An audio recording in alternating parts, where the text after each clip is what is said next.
So Airbnb, many people would say that, or a number of people said it's the worst idea that ever worked.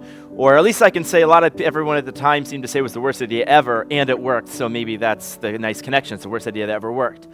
Airbnb, I'll just do a really quick kind of background before Airbnb. So I'm different than most technology founders insofar that I actually went to art school. So I was an artist by training. I went to the Rhode Island School of Design, and if you guys know that school, and I studied industrial design. And industrial design, I know they teach that here in Stanford. It's kind of like product design, everything from a toothbrush to a spaceship, they used to say, and everything in between, bless you.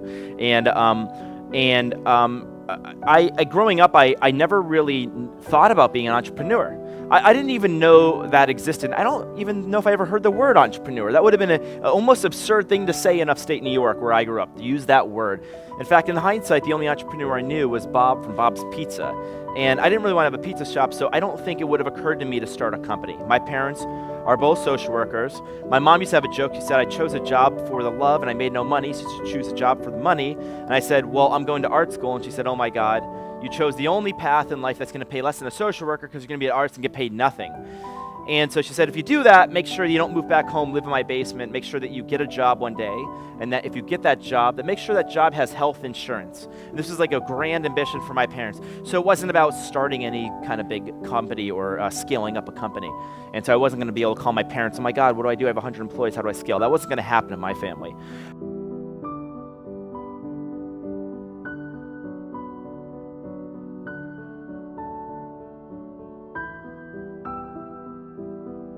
Growing up, you're taught to look straight ahead. Growing up, you don't get rewarded for being disruptive. You just go to the principal's office, and I was there quite often. So got to RISD, and teachers were like, "You're a designer. You can redesign everything around you. You can." Basically, what they're saying is, you can change the world. That's not something that most parents tell their kids. You can change the world. They tell you to behave. And so I ended up. One other thing happened at RISD. I met my co-founder. One of my co-founders at RISD named Joe Gebbia. And one day Joe says, Brian, I think one day we're going to start a company together. Well, I'm living in LA, working as an industrial designer, and I remember my life, and you may be confront these decisions, where everything in front of me in my life looks like everything behind me. In other words, the road is like a disappearing road into the horizon. And it kind of terrified me because it was that job with health insurance. And at RISD, I was told, no, I can do anything. I can change the world, and you're not doing that. And so I had this impulsive moment where I go into work, and my roommate or my friend Joe at RISD was trying to convince me to leave my company and go to San Francisco, and we were going to start a company. We had no idea what this company was going to be. We just thought, we'll think of the big idea. And so one day, I go to work, I quit my job, and living in a house with a bunch of friends that moved across the country with me, and I say, okay, guys, I'm going to leave. And they thought I had an early life crisis. They thought they need to have an intervention, but no, I'm fine. And I took some old foam mattress, I rolled it up in the backseat of an old Honda Civic, and with $1,000 in the bank, I drive up to San Francisco. This is October 2007. I get to San Francisco, and Joe tells me the rent is $1,150. I didn't have enough money for rent.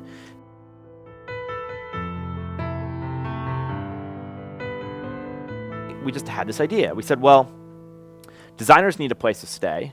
We literally have no money. In fact, I don't know how I'm going to make rent. So we thought, what if we just created a bed and breakfast for the design conference? Naturally, that's maybe not what most of you would think to do, but that's what we thought to do. Go to RISD, you're like, I got a creative solution. So we thought, let's create a designer bed and breakfast for the conference. Unfortunately, I didn't have any beds. Joe he just moved up there. It would be like a floor and breakfast. That's not the best thing. And so Joe had 3 airbeds. He had gone camping and he had kept some airbeds, and we pulled the airbeds out of the closet. We inflated the airbeds and we called it the Air Bed and Breakfast. And that's where the name comes from, airbedandbreakfast.com. So a lot of people hear the name, they think it's Air is the platform and BB is the house. No, it's just airbeds. That's all this was. This was just airbeds. And so the 3 of us got together and we basically had this core idea. We said, what if you could book someone's home the way you could book a hotel anywhere in the world? And that's basically how it started. The one caveat I'll make to the story is, after that very first weekend, there wasn't this flash that, oh my God, this is going to be huge. We actually didn't do anything for 4 months. In fact, the thing we don't usually talk about is after that, we started exploring creating a roommate matching website. Because we thought no one would ever do this Air Bed and Breakfast thing, but people need roommates. We thought roommates meets Craigslist meets Facebook, like roommates with profiles. Until one day we typed roommates.com in and realized somebody had built that site. And this was like 3 weeks or 4 weeks later, and I said, why the hell did anyone type that site in the first day? Because I just wasted 4 weeks. And we ended up with the second version of the website we built, and we had 2 customers, and I was one of them. So that's kind of how it started. And it was, frankly, it wasn't the Facebook story, 2 weeks, it was a longer road. So you know those binders that kids used to put baseball cards in those sleeves? We put credit cards in them. I probably went 30,000 in credit card debt. Like I would get credit cards, like a typical $5,000 max, and I would just keep getting credit cards. The company stopped giving me credit cards. And Joe did the same thing. And we went tens of thousands of dollars in credit card debt, but we have nothing. So this is now almost a year into the business. We're tens of thousands of dollars in credit card debt.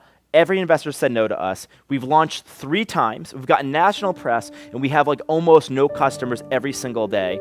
And now one of my co-founders decides he's moving to Boston. He's getting engaged, and his fiance is maybe not interested in living in the West Coast. And it was unclear if we were going to stay together as a founding team. And this was everyone hits rock bottom. For me, this was rock bottom. We're totally in debt. We don't know what to do. We're desperate, late at night, it's midnight, when 1 in the morning, and Joe and I think, maybe we're airbed and breakfast, the airbeds aren't working out, maybe we could sell breakfast.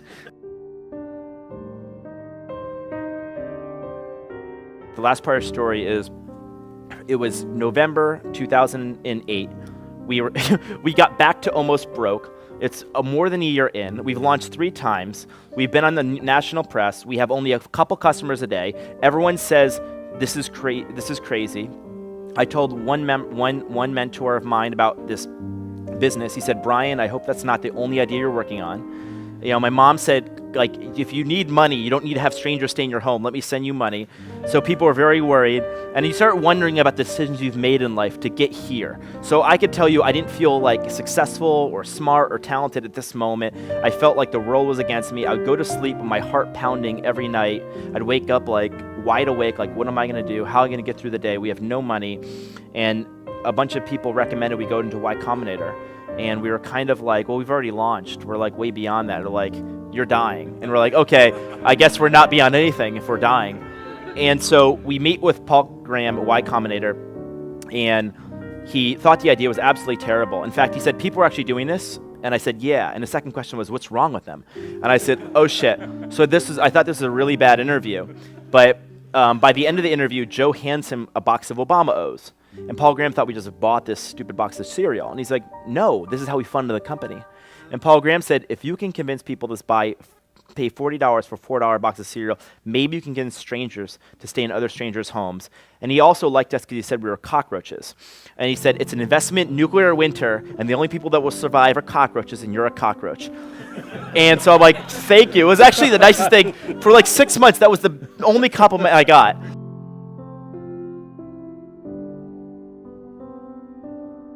Paul Graham used to say, startups don't die, they just fade away. And so, we basically decided for 3 months, Nate would move from Boston to San Francisco, and we'd wake up at 8 o'clock. We'd go to bed at midnight, 7 days a week, and we work from 8 to midnight every single day. And 7 days a week, we'd get a full night's sleep, but that was it. And we would, in that dedication for 3 to 4 months, created this real serious rhythm where we weren't doing other things. We were totally focused. That was the first thing. The second thing was Paul Graham. I think the second thing was Paul Graham gave us a series of advice that probably changed our business forever. Probably the most important single piece of advice I got, which is probably advice that is probably the most important advice I can give you, or one of the most important advice, is he basically drew out this chart, and he basically said, it's better to have 100 people that love you, 100 customers that love you, than 1 million customers that just sort of like you. In other words, if you have 100 people that absolutely love your product, they'll tell 100 people, and then they'll tell 100 people, or even 10 people, and this thing will grow. We call it growing virally. In fact, almost all movements in history have grown this way as well. There's like deeply passionate followers, and they grow it, and they're customer advocates. And the problem is in Silicon Valley, the general wisdom is, I need to build some app, this thing, it needs to have this viral coefficient, I need to get millions of people to use it, and they gotta like it enough to share it. And that's totally the wrong way to think about it, especially if you're in a service business like ours. So Paul Graham said, all you have to do is get 100 people like you. Don't worry about millions of people. That was totally freeing. Because until then, I'm like, how the hell am I gonna get 1 million people to do this if I can't even get my mom or my sister to do it? but I can find 100 people. And so we literally decided, do things that don't scale. If all you need to do is get 100 people to love you, do things that don't scale.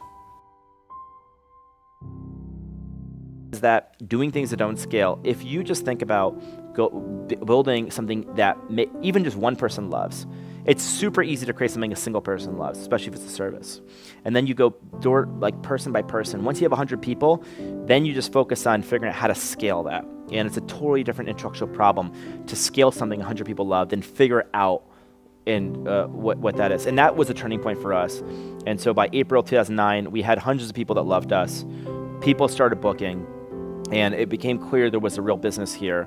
And Paul Graham said, you have to be ramen profitable by demo day. Demo day is the end of Y Combinator when everyone presents to investors. Well, he said, beginning of 2009, it wasn't clear to be any investors. Sequoia Capital had put out this slide deck, RIP Good Times. That was like the worst possible thing for me to see at the time. I'm like, what do you mean good times? Like, this last year's been the worst year of my life. What do you mean the good times are over? What's the next year going to be like? So, because it wasn't good the year before. I'm like, oh my God, I don't know what this means. And what it meant was, Paul Graham said, he actually told us this. He said, there may be no investors at demo day. Can you imagine that? At Y Combinator, there may be 0 investors at demo day. And so if you want to defer a batch, because there may be no investors, you can. And we decided, well, we can't defer. We're going to die. And so Paul Graham said, well, there might not be investors. So if you're profitable, you never need to get funding. And so we decided, let's be ramen profitable. Ramen profitable means you're profitable if you just live on ramen. And I'm like, well, that's more than I'm living on now. So that's totally fine. And so by April, we were ramen profitable, and Sequoia Capital invested $600,000. And at the time, that was like a pretty big deal to get Sequoia Capital to invest. They hadn't invested they invested in LinkedIn, but they invested in Google, PayPal. So we're like, oh my God, like it was a huge legitimization event for us. And I think at that point, the rest was kind of, I don't want to say history because we're going to talk about what happened next, but that was the moment, at least the product market fit happened. And then it went from building a product to kind of building a company.